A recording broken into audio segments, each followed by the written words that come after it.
Well, that's the UN human rights chief calling for a ceasefire, but who is he saying should do that? Hamas?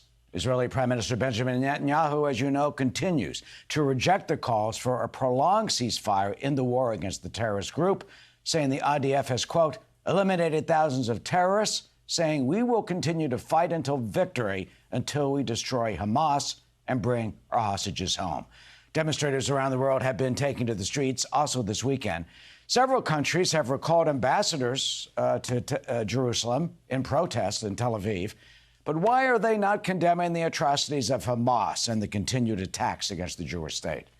Former Israeli diplomat Shahar Azani joins us. He served in New York and elsewhere for the Israeli Foreign Ministry and joins us now. You know, what seems to get lost in all this is the Prime Minister says he will agree to a temporary ceasefire if Hamas releases the hostages. So isn't the responsibility for what all these global leaders are calling for, doesn't that rest with the terrorists of Hamas? Well, you know, Eric, first of all, thank you for having me. And you're absolutely correct. The one missing word from all of the officials that you will see, especially the United Nations and those international organizations, is the word Hamas. Those people were very quick to forget that on October 6th, there was an active ceasefire between Israel and Hamas. And what happened the day after? The most horrible slaughter and massacre, brutal barbarism against innocent Israelis. And too many forget the reason why we are here. In addition, strategically speaking, right now, ceasefire is Hamas's goal. They want to survive.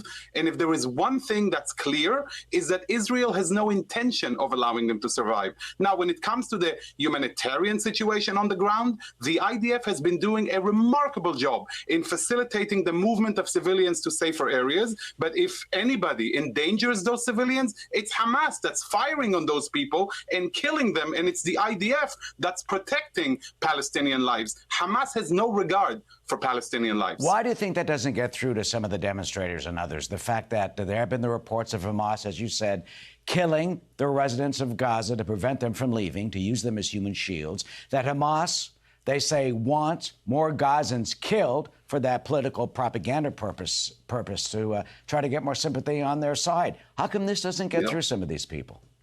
The ignorance is astounding, and it connects directly to the item you just had about, you know, supporting bin Laden in this TikTok generation and age. I think there is a very deeply rooted animosity, not just for Israel, but also for the United States, that seeps through all of the arguments of so many of these protesters. And you know, Eric, I want to take an opportunity and actually present a challenge for all of these Hamas supporters, members of Congress, Rashida Tlaib, Ilhan Omar, and on college campuses. If you really support Palestinians, there is a way not just for a temporary ceasefire, but of a complete cessation of hostilities. If you really care about the lives of Palestinians, all that needs to happen is Hamas needs to put down their weapons and surrender, to stand trial for the war criminals that they are for crimes against humanity, and release the hostages. If this happens, not only is there no ceasefire, there will be no hostilities in that region, and you will have helped millions of Palestinians. Now, will they meet the challenge, Eric?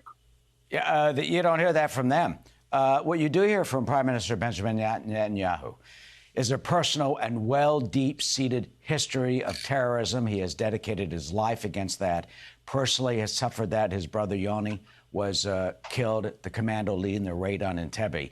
And in 2016, I sat in the Prime Minister's office in Jerusalem and interviewed him about that. And here is his philosophy and what you have to do to defeat those terrorists. Here is Prime Minister Benjamin Netanyahu's philosophy as he said it to me. The way you fight terrorism is you fight the terrorists. You don't say, I can't do anything because I have to defeat their ideas. Yeah, you will defeat their ideas, but first defeat them. You know, you didn't say, I'll fight the Nazis by first defeating their ideas. First you defeated them. Does that continue to be his guiding light now as he faces Hamas?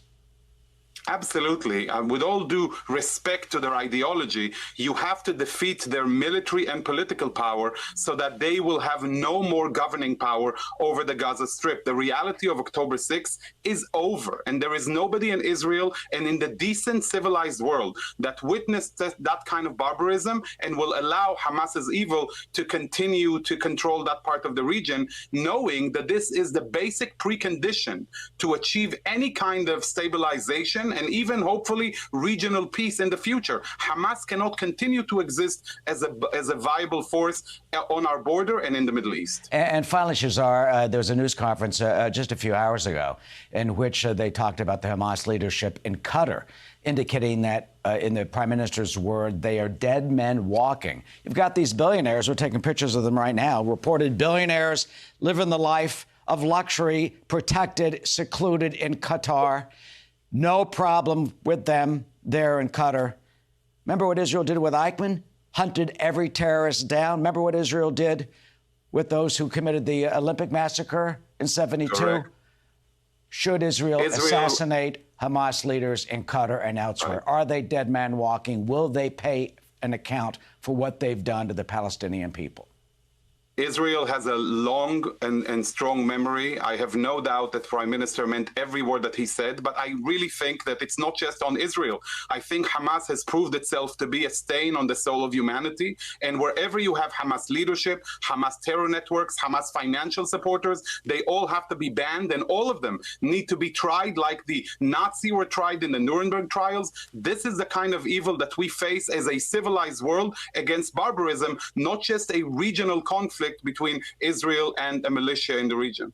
A stain on the soul of humanity. Shazar Azani, former Israeli diplomat, served for 15 years and more in the foreign ministry. Thank you, and thank you for your words. Thank you, Eric.